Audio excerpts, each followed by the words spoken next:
24 ગુણ્યા 48 બરાબર કેટલા થાય? એય, છેલ્લી બેન્ચમાં વચલો. હા તું જ ઉભો થા. પાછળ બેહીને બહુ મસ્તી હુજે છે. હમણાં હું ભણાવતો તો કેજી તને કહો વેલા મોટા મગભેરા. નહીં સાહેબ, મોટા માવો ભર્યો હે. તાર બાજુવાળાને પૂછ, એને ખબર હે.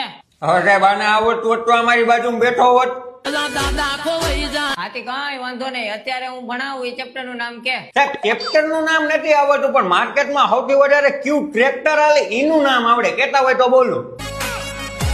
આપણું બ્લડ ગ્રુપ કેમ જુદું જુદું હોય? હવે સાહેબ મચ્છર ને વિટામિન ને પ્રોટીન અલગ અલગ જોતા હોય, એને સ્વાદ ફેરતો જ હોય ને એટલે. કઈ વાંધો નહીં છોકરાઓ, કોઈને કઈ પ્રશ્ન? સાહેબ તમે કયો વિશે ભણાવો છો?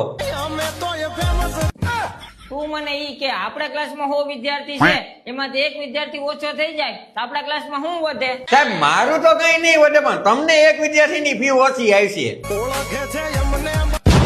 એક કામ કર, આપણા ક્લાસમાં 99 વિદ્યાર્થી છે, એમાં એક વિદ્યાર્થી આવી જાય તો આપણા ક્લાસમાં કેટલા વિદ્યાર્થી થાય? સાહેબ તમે અમારી પાસે વિદ્યાર્થીઓની સંખ્યા ગણાવો હો કે ભણાવો હો? બધી જગ્યાએ પછી ફી અને પૈસા ન જોવાના હોય. અમે ભણવાની ફી ભરી છે, વિદ્યાર્થીઓ ગણવાની નહીં. આથી કઈ વાંધો નહીં. ચાલો વિદ્યાર્થી મિત્રો, હવે જે હું પ્રશ્ન પૂછી એનો જવાબ જે પેલા આપશે તે ઘરે સૌથી પહેલા જશે.